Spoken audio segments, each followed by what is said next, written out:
good evening po sa ating lahat. Narito naman si Len para sa ating ika-135th day na ating share ng devotion video. And sorry po, medyo na-late ng konti ang ating paggawa ng share ng devotion video dahil meron pa tayong kinausap na isa nating kapatid or sisters in Christ para sa kanyang nalalapit na pag-uwi sa Pilipinas because tinitingnan niya kung kayang magkasya nung kanyang mga ilalagay sa kanyang luggage. So, nariyan tayo para i-assist siya if ever what ang magiging desisyon niya. Ayan, nalalapit ng kanyang pag-uwi. So, yung feeling na naman niya na kapag umuwi ay excited sa Pilipinas. So, bago po tayo magpasimula ng ating pag-aaral o pagbubulay-bulay ng salita ng Diyos, huwag po natin kakalimutan ang manalangin. So, let us all pray. Ama namin Diyos sa makapangyarihan sa lahat, narito po kami, Panginoon.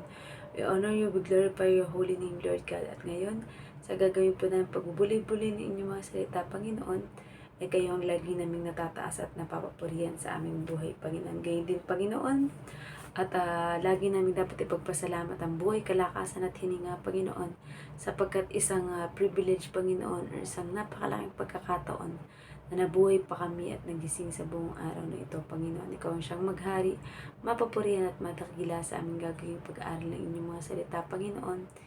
And we pray, Lord God, that makikilala ng maraming mga tao pa, Panginoon, yung anak na si Jesus, Panginoon. Magkakaroon sila ng matibay na relasyon sa inyong anak na si Jesus kung paanong kami na kanyang mga anak, Panginoon, ay nagtulungan para matulungan ang aming kapwa na magkaroon ng pagkaunawa sa inyo, Panginoon, sa pamamagitan ng mga karunungan ay pinagkakalob nyo sa aming Panginoon. At tunay nga, Panginoon, na wala kaming ibang dapat ipagyabang kundi ang pinagkaloob nyo na kagandahan, Panginoon, na talento sa isa naming sa bawat isa sa aming Panginoon. At nawa, Panginoon, ang aming mga labi, Panginoon, na nagpapayag na inyong mabuting balita, Panginoon, na inyong langisan, Panginoon, upang lalabas sa aming mga bibig, Panginoon, ay puro pagpupuri at pagdakila sa iyong pangalan, Panginoon, and how to strengthen us sa lahat ng aming mga pagdadaanan, Panginoon. Papasalamat din po kami, Panginoon, sa tinapos na gawa ng inyong anak na si Jesus sa krus, Panginoon, kung kaya kaming lahat ay malaya ngayon na ipahayag ang mabuting balita na aming napakinggan at ngayon ay aming ini-apply sa aming buhay, Panginoon. Manatili po na kayong nasa pinakakataas-taasan at maluklok sa inyong kaluwalhatian, Panginoon, at ang inyong mga lingkod, Panginoon, ay manatiling humble, nagpapakumbaba, Panginoon, at nagpapasakop sa inyong kapangyarihan, Panginoon. Dahil tunay nga na kapag kami malayo sa iyo, Panginoon, ay mahirap, Panginoon, dahil maraming gagawing pakikisama, Panginoon, sa aming kapwa.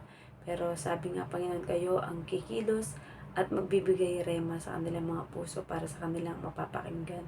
Dahil sabi nga sa inyong salita that faith comes from hearing and hearing the word of God. Ikaw mapapurihan, ikaw madakila sa aming gagawin ito, Panginoon. Salamat sa banal na Espiritu na sa palaging gumagabay sa amin upang aming magagawa ay na ayon lamang sa inyong kalooban. Muli, binabalik po namin lahat ng papuri at pasasalamat sa tanging pangalan ng inyong bugtong na anak na si Jesus. Amen. So, narito tayo sa Lucas 29. Pagkatapos, isinalaysay ni Jesus sa mga tao ang talinhagang ito. May isang taong nagtanim ng ubas sa kanyang bukid. Pinaupahan niya yon sa mga magsasaka at ng ibang bayan sa loob ng mahabang panahon. Message: matapos daw ang pangyaring iyon ay may isinalaysay si Jesus na isang talinghaga sa mga tao na mayroon daw isang tao na nagtanim ng ubas sa kanyang bukid. Hinayaan niyang umupa ang mga magsasaka at siya naman ay nagpunta sa ibang bayan sa loob ng mahabang panahon. Application: para sa mga nakikinig kay Jesus noon, siguradong palaisipan para sa kanila ito. Pero sa atin na maraming beses nang nakabasa nito at nagkaroon na ng iba't ibang pagkaunawa o interpretasyon. Subalit ang taong nagtanim ng ubasan ay ang Diyos Ama at ang mga magsasaka na pinaupahan niya ay ang mga makapangyarihan o reliyosong mga tao. Titingnan kung paano nila pangalagaan ang bukid ito ang pahiwatig ng sagot sa tanong ng mga makapangyarihang mga tao na iyon kung saan galing ang karapatan ni Jesus sa mga ginagawa niya. Ang makikita ay kung tama ba na pinagtiwalaan ng Diyos ang mga nakapag ma, ano, makapangyarihan sa mga tao na namamahala sa bayang Israel. Dahil ang Diyos ang nakakakita sa ating mga gawa, hayag man o lihim. So, puri na pagkabasa ng salita ng Diyos, diba? So, yun na nga. Gumawa na naman or nagsabi na naman ang ating Panginoong Yesus ng mga talinaga. Mahilig kasing gumamit ng parable or talinaga ating Panginoon. Sorry po. Kaya yun, ang naisip niya at malamang nakapix naman na sa kanyang isipan dahil in-install na ng ating Diyos Ama is ang gamitin niya nga ay yung merong isang tao na nagtanim ng ubas sa kanyang bukid at hinayaan niyang umupa dito ang mga magsasaka upang sa gayon ay mapangalagaan ang mga tanim na mga ubas, 'di ba? So dito ay makikita nga daw natin na may mga tao noon yung hindi nila maintindihan or wala pa silang totaling kaalaman tungkol sa kautusan, sa mga laman ng Bible, 'di ba? Pero tayo sabi nga sobrang pinagpala tayo at napakabilis na para sa atin na maunawaan o maintindihan, 'di ba? Na ang ating Panginoong Diyos ay may mga pinagkatiwalaan para mag-assist sa atin, magbantay sa atin dito sa mundo. At yun nga yung maaaring mga pari, mga pastor, mga teachers, mga discipler, mga prophet, 'di ba? Na kung saan ay tawag dito, tinitingnan ng ating Panginoong Diyos kung paano natin inihahandle kung ano yung mga pinagkaloob niya sa atin. Halimbawa, ako, pinagkalooban ng Diyos na makagawa ng mga tula or mga lyrics ng awitin, di ba? And at the same time, tambourine dance, nagtuturi din tayo niyan. Pero, ano man ang nilalaman ng puso natin, kumbaga kung ano man ang attention natin, bakit natin hinangad or pinakiusap sa ating Panginoong Diyos na bigyan tayo ng mga bagay na yun ay titignan kung ito ba ay namamanage nating mabuti, di ba? Dahil sabi nga ating Panginoong Diyos ay kinailangan niya ipadala ang kanyang anak na si Jesus para tayo tubusin sa ating mga kasalanan at nasa sa atin din kung tatanggapin natin siya bilang Diyos at tagapagligtas ng ating buhay.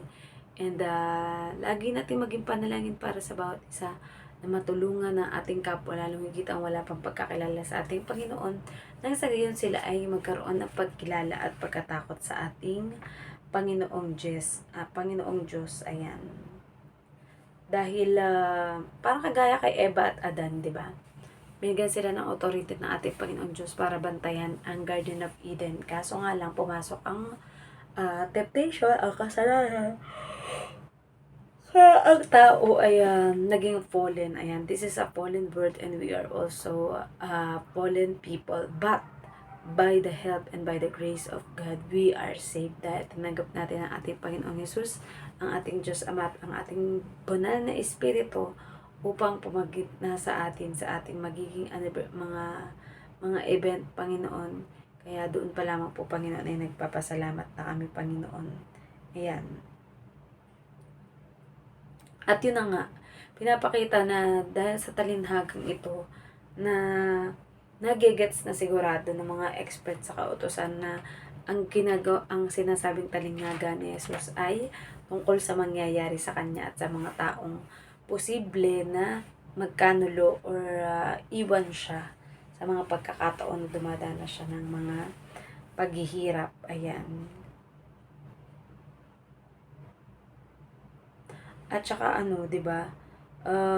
Yun nga, ating Panginoong Diyos ay nasa kalangitan, kaya ang kanyang anak na si Jesus ang kanyang ipinapunta dito sa mundo para sa gayon, dahil walang ibang karapat-dapat na kordero or maging alay para sa masamyong handog sa ating Panginoong Diyos Ama. Kundi ang walang bahid dungis na kanyang bugtong na anak na willing na ialay ang kanyang buhay para sa atin, di ba?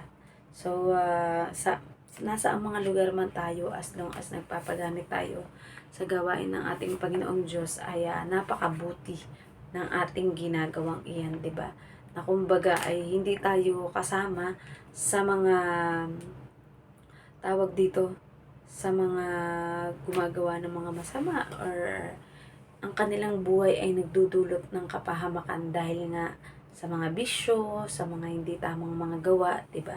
So, nawa kung tayo ay makakaimpluwensya sa ating kapwa, ay maging positibo ang ating pag-iimpluwensya sa ating kapwa, 'di ba? Tayo ay maging mga mabuting katiwala ng ating Panginoong Diyos. Sinabi niya, "Go therefore and make disciple of all nation," 'di ba? So, yun yung ating Great Commission na kumbaga kabahagi tayo ng ating Panginoong Diyos sa pagbabahagi ng kanyang ebanghelyo, sa pagbabahagi ng tungkol sa kaligtasan na libreng ipinagkakaloob niya, and the Lord will equip us, ayan, sasanayin niya tayo, ganun din ng mga taong makikinig, makakapakinig o makakabasa ng ating mga ginagawang devotion, di ba?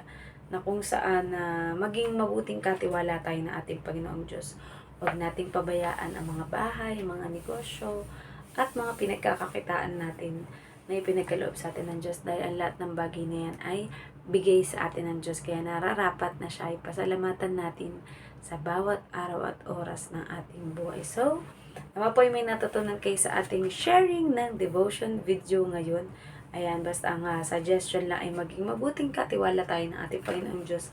At kapag natuwa sa atin ng ating Panginoong Diyos, we will have a great reward. Ayan, na hindi masukat, hindi ma-imagine, ay ipagkakalob sa atin ng ating Diyos Ama. So, maging masigasig lang tayo sa pagbabagi ng kanyang mabuting balita at pagtuturo sa mga nangangailangan ng pagtuturo upang lubos o higit na mas makilala pa ang ating Panginoon. At dalangin natin ang pagdami ng mga member, Panginoon, ng mga a-attend, Panginoon, sa simbahan ng ito ng alay, Panginoon, ay kayo po, Panginoon, ang siyang magpala sa bawat isa, Panginoon. Give us all, Panginoon, our daily bread, Panginoon, na kakailangan na.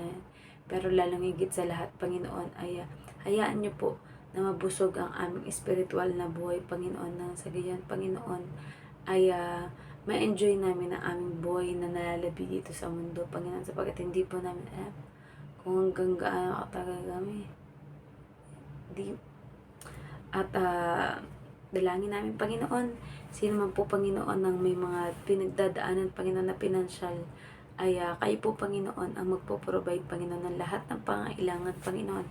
Ito man ay mga utang, Panginoon, ito man ay sa trabaho, ito man ay sa negosyo, Panginoon, o sa paghahandle ng mga kayamanan o mga salapi, Panginoon, na mayroon kami, Panginoon. We pray, Lord God, na kayo po mag-lead sa amin into greater knowledge of every given things, Panginoon. At dalangin po namin, Panginoon, na sino man ang mga may sakit o karamdaman, Panginoon, ay alam po namin, Panginoon, na you are a great healer, Panginoon, at sa inyo walang imposible, Panginoon.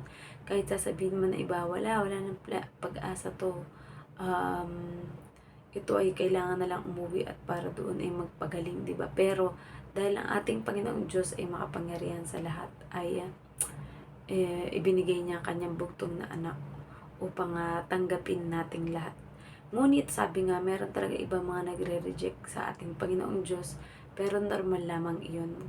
Sila naman ng Panginoong Diyos ang mag-handle tungkol sa relationship nila na iyon, di ba? At sino man po, Panginoon, may physical, emotional o spiritual na mapangailangan o kagalingan, Panginoon, ay kayo na po, Panginoon, ang magpalaya sa bawat isa sa amin, Panginoon, at hindi kami matatakot, Panginoon, ano man ang pagdaanan ng mundo, Panginoon, sakit, hirap, dusa, digmaan, Panginoon, ay alam namin, Panginoon, that we are safe in you, Lord God, Panginoon.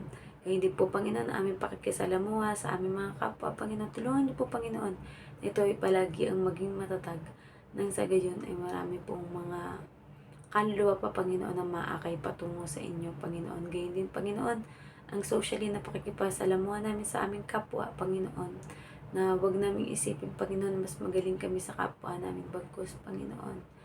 Let each heart of us, Panginoon, ay magkaroon ng obedient heart, Panginoon, na samahan, lapitan, at ipag-pray ang bawat isa, Panginoon, ng prayer of acceptance sa inyo, Panginoon. Kayo po ang gumagabay sa lahat ng mga nagbabahagi ng inyong mga salita, Panginoon, mga teachers, prophets, mga pari o mga pastor, Panginoon. Dalangin po ng Panginoon na kayo magpo-provide sa lahat ng mga pangangailangan na manggagawa ninyo ito, Panginoon, sapagkat ang mabuting balita niyo naman po ang kanilang daladala dito sa mundo, Panginoon, na mapagtatagumpayan namin anuman, Panginoon, ang pagdaanan namin, Panginoon, ng mga pagsubok o mga problema sa buhay, pagkat lagi namin kayong kasama, Panginoon. Salamat sa pagbibigay sa amin ng karunungan. Salamat, Panginoon, sa pagbibigay sa amin ng lakas, Panginoon. At alam po namin, once nakasama namin kayo, Panginoon, sa aming buhay, Panginoon, ay kailanman ay hindi nyo kami iiwan ni pababayaan man, Panginoon.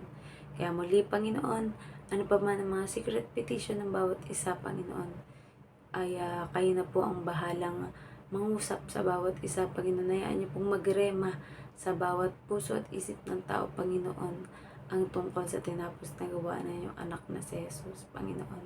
Maraming salamat po, Panginoon, kaya madakila sa aming buhay.